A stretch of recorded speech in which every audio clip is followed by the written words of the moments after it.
c'est le début de la fin, aujourd'hui, de cette union sacrée autour de Benyamin Netanyahou?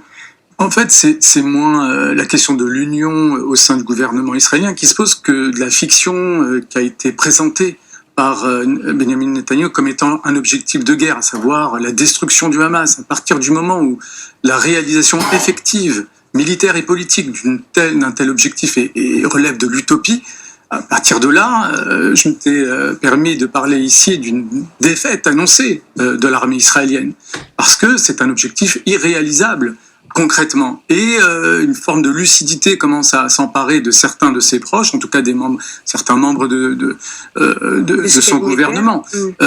Mais au-delà, lorsque vous avez parlé des deux objectifs qui animaient finalement la position israélienne, à savoir la libération des otages d'un côté et la destruction du Hamas, de fait, il y a quand même une hiérarchie dans ces objectifs. Ce qui anime de manière obsessionnelle le gouvernement israélien, c'est d'abord la destruction du Hamas, et le fait de placer au second plan, et je dirais même c'est déjà mieux qu'au début de la guerre, où la question des otages peinait à apparaître dans l'agenda politique du gouvernement israélien, cette hiérarchie aussi est discutée, contestée par les familles, et c'est tout à fait logique.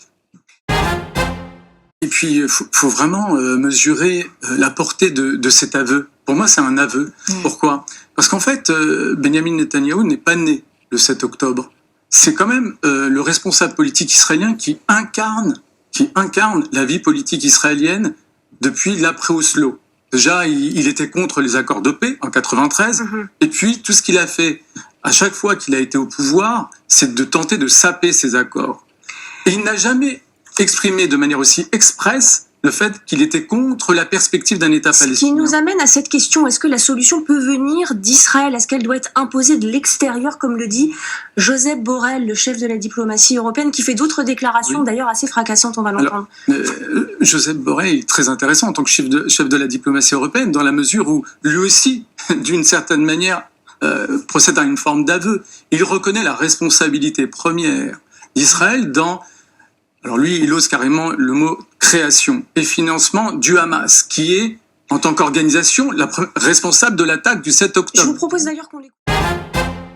La déclaration est extrêmement forte. Imaginez, c'est quand même le chef de la diplomatie européenne qui reconnaît la responsabilité première d'Israël dans ce qu'est devenu le Hamas en tant qu'entité à la fois politique et terroriste, et qui est la première responsable de l'attaque du 7 octobre. Donc, en mettant en lien finalement le Hamas et Israël, il ne tend pas à nuancer ou à relativiser l'acte terroriste du Hamas, mais à responsabiliser Israël dans le développement de cette entité dans la réalité palestinienne. Et c'est une manière aussi de dire que finalement l'après responsabilise, engage Israël, notamment dans la perspective nécessaire de la création d'un État palestinien, sauf que, comme vous l'avez rappelé, actuellement, le Premier ministre israélien, Benyamin Netanyahou, rejette cette option, et encore une fois, s'il la rejette, c'est aussi le bilan de 2 décennies au minimum de négociations dites de